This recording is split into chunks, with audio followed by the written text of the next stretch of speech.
What up guys, Corey the Sandman Sandhagen here. Welcome to the channel if you've never been, where we do breakdowns, but not just like the whole like, oh, his hand came down and he threw a left hook and knocked him out. That to me is not a breakdown. That to me is like obvious stuff that my mother could point out if she wanted to. We go into in-depth breakdowns about why things happened, how they happened, whether they were appropriate reads, not appropriate reads, all that stuff. In this one today, we got Pyfer versus Hermanson, which I thought was an incredible fight. Pyfer up 2, Jack up 3. I think it was pretty clear that that's the way that the fight went. One of the biggest comebacks since a really long time against a majorly tough opponent. Make sure you guys like, subscribe, blah, blah, blah below. Let's get into the breakdown.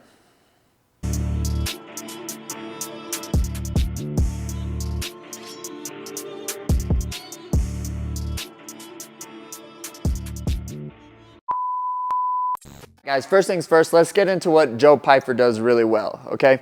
I really like Joe Pyfer for a few reasons. One, after one of the UFC shows, I asked for a ride out of the arena because I didn't want to get like mobbed and have to take a million pictures, even though I don't really mind doing that, but at the time I didn't really feel like doing that. So he actually let me like go in the back of his really badass Corvette, and he tried to get me out of there, but the seat was literally this big, so I had to go do something else. So anyways, Pyfer is a really nice guy. 2, I really love that Pyfer is, giving me a little bit of run for my money on palest dude in the UFC. So congrats to you, Pyfer, but you'll never get that title. That title is mine. Palest guy in the UFC goes to yours truly, okay? 3rd, Joe Pyfer's position is incredible, okay? His position, his boxing, and his like distance and space management is absolutely incredible. Let's talk about that first, okay? Joe Pyfer has a very grounded style. I know that he's from Philly. Body Bags is his nickname. That's about as Philly as a nickname as you can go. But he stays really grounded, and you can tell that he comes from a really good boxing background, okay? Keeps his right hand really close to his face. His left hand is a little bit out here like this. Not so much like this like Russian style that we're seeing right now, but a little bit closer. And he uses a lot of lead hand tricks, okay? Or not tricks, but he just stays really unpredictable with his lead hand. So he'll be here in this type of stance, throws really snappy, like super athletic jabs, really good left hooks. Didn't go to the body much, didn't uppercut too much, but lots of jabs, lots of hooks. That makes a guy like Hermanson, who likes to parry, a little bit cautious, more cautious when you're fighting a guy that's throwing jabs and hooks, if you're a parry guy, which Hermanson is. So that definitely came from the scouting report of Pyfer and his team, being like, hey, Hermanson's going to try to like, parry a lot of those straight shots. Make sure that you're keeping him guessing with the jabs and the hooks. So great scouting report on that end, okay? It was working super well in the first 2 rounds. When this fight turned, in Jack's favor is after the calf kicks started adding up, and after the like really good, I think it was like a really here type of jab with Jack, kind of threw it a little bit up, but nailed Joe in the eye. Ooh, that's a punch. That was a punch.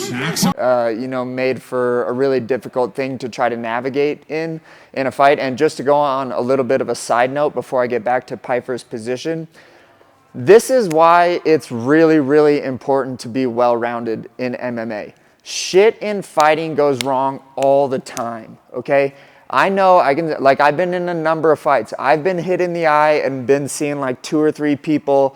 Mine hasn't ever lasted the entire fight, which would super suck, but mine's lasted, maybe a minute, 2 minutes. And in your head, you're standing in front of someone and there's thousands of people around you watching. And in your head, you have to be like, I hope that goes away. Like that's really all that you can do in that situation. But why it's important to be a well-rounded martial arts, why I commit so much time to getting good at wrestling, grappling, and not just be known as this really dynamic striker. And even in striking, I need to add in a ton more tools and get better at a lot of things. The reason I'm doing that is not so that I can go out and just like win easily, okay? That's a piece of it. The other piece is that shit goes wrong in fights all the time. And if you're not well-rounded enough to be able to move the fight into a different direction, you're gonna lose sometimes, okay? People are gonna hate you. People hated me after this for a little bit because I put on like a boring 25-minute fight, but that's kind of what happens when you take these like really serious injuries in fights which happen unpredictably, hopefully not that often, and you know, per the individual, not that often. But when that shit happens, you have to be able to like flip the tide and take it somewhere else, okay? That's really important. Let's get back to Pyfer's position, okay? Pyfer stands really grounded. Like I said, keeps his right hand here, has this really nice boxing stance, doesn't really break position ever. Even as he's getting attacked, he kind of would prefer to be here or like a little bit lean back, but he never loses this like angle of his body like this, okay? Some guys, like Jack, drunken monkey their way out of getting hit. So what I mean by that is they're a little bit less grounded on the floor. When they go to get hit, Jack will kind of like throw his guard up, lean away, and sacrifice a lot of his position here. Right here, I can't really throw that many attacks. I could throw some, but they're not really that threatening. And I'm just sacrificing a ton of my offense when I lean back and do this kind of drunken monkey style of defense that Jack was able to get away with. I do it all the time too. Sometimes guys will attack, I'll like turn into air, you know, like poof, turn into air, and I'd make it so that if someone hits me, at least I'm getting hit going away from the punch, and I'm not getting hit when I'm already very structurally sound, where a lot of my force is already going in one direction, and I'm not getting hit like this, where when I get hit, nothing moves, and when I get hit, my body moves with me. That's my very unscientific opinion about why that works. Comment below and let me know if you guys think that that's complete bullshit, but I think it's true. If you're trying to hit something hard and it's moving away from you, I don't think you could hit it as hard as if it just stays there. I don't know. I'm not a scientist, but let me know what you guys think. So Joe stays really positioned. It makes it so that he can be really athletic and really he can be really athletic and he can be really offensive almost all the time. If you're never sacrificing position, you're never losing the ability to be offensive. That's really important. Joe stays in this stance, was throwing awesome jabs, awesome hooks, landing like a couple really good overhands, going like low and then high again. It was really, really beautiful to see, okay? Then round 3 rolls around. Jack kind of has a little bit of pep in his step, lands a low kick. You can kind of see like, hey, maybe that hurt, maybe it didn't. He lands another one and you can certainly see that that hurt, okay? Another problem with kind of the positional guy. When I'm in position, again, I'm grounding myself to the floor. I'm making myself a really structural, like powerful thing. When you hit something like that, it makes like the denseness of it dig a little bit deeper. Again, unscientific opinion, just what I'm thinking from the years that I've been doing it, okay?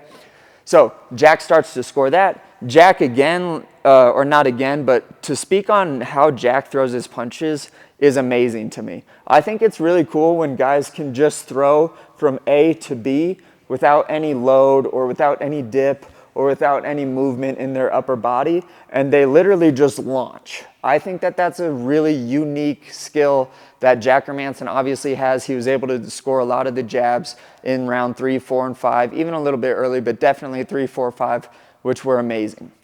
He's here, throws one of these jabs, doesn't really step too much like he does occasionally, but he really just trusts his range. He knows where he can hit, throws, leans a little bit. It was kind of like one of these uppercut, like bolo-y type punches. That's what they used to call it in Holland when I was training out there for a little bit, but kind of like a uppercut jab-ish looking punch.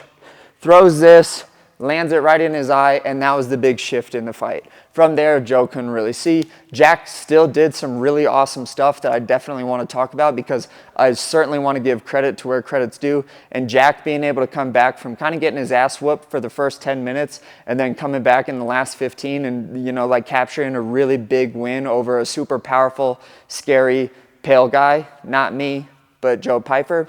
That was really impressive. So let's talk about a couple of those things with Jack. All right. Who is it that you look like right now? I know you know who I'm talking about. Who do you look like right now? He's a rapper, dude. Come on. I don't know. With the haircut, you don't know? I don't know. All right, fuck it. Okay, first things first, guys. Let's talk about this was super awesome that Jack did, okay? He likely knows that it's about 2-2 going into round 5. In his head, he's like, okay, we could keep playing this like striking war where a lot of the times it's very hard to judge whether or not someone is winning or losing unless something really obvious happens. And even then, not that clear. He's like, fuck it, let's get a takedown this round. So You be Joe Pyfer.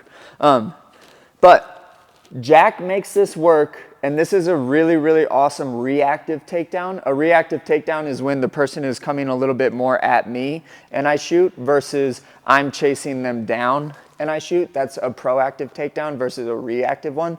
But a really easy reactive takedown against someone that really wants to land something super hard against you. What I did against Rob Font, like flawlessly, okay? When Elias or your opponent goes to throw a jab or whatever, typically they're gonna step with this left leg. Go ahead, do it. Typically this happens. They get a little bit heavy on this front leg. They maybe get a little bit wide when they go to throw their lead hand. And that makes them super susceptible to just this, this connection here where I'm just lifting here. It's not really like I'm running a double, like gonna like run this here. I just connect to them. Boom, this comes up with me, and I just run this way with my legs, okay? I don't know all the fucking wrestling like lingo that people use, but when you shoot, he goes to step, boom, we're here, he's long in his stance, he's very structured, go ahead again. He's very structured if I were to push him here like this, okay? He's not as structured like this, and because his feet are so wide, if I take his foot out from him, that happens, okay? Sorry. That happens. If they're closer, stand closer, and I take his leg away from him, he can still really keep his balance, okay? When guys get wide, go ahead, get wide again, that doesn't happen. I just move this, and they fall over like this, okay? So, I don't remember if Pyfer actually threw a punch or not. It really doesn't matter as long as his feet were wide and he was moving forward. Jack shoots, he gets in, he picks this one up. That means that I just need to drag Elias this direction for him to fall over. I of course can like run doubles and stuff like that, but that takes a lot of energy. When I'm connected here, all I'm gonna do is just turn a little, make him fall over, and boom, I'm on top, okay? Super easy reactive takedown to shoot. One more time, he goes. I did this to Rob Font like a million times. I'm just like, okay, he's wide. I know that he needs his base to be here, so let me take him where his base is not. Boom, and I knock him over, okay? That paired with just really good underhooks, is the camera set up for us to be on the floor? No. That's okay. That paired with really good underhooks, we don't really need to do it. It's like literally just, like doing this, except Elias's back is on the ground. A key moment here. This is a key. If they don't get to have this underhook, again from half guard, it's really challenging to get up. Jack, I don't know a lot about personally. He doesn't, I don't think, get pushed that much in the sport. But the guy has fought really awesome competition. He obviously knows, like he has a very well thought out manner of fighting. He knows, like for example, when they hit the ground, I'm just gonna stay in half guard. I know staying in half guard is way harder for the guy to get up than if I try to, go to side control or I get in his guard.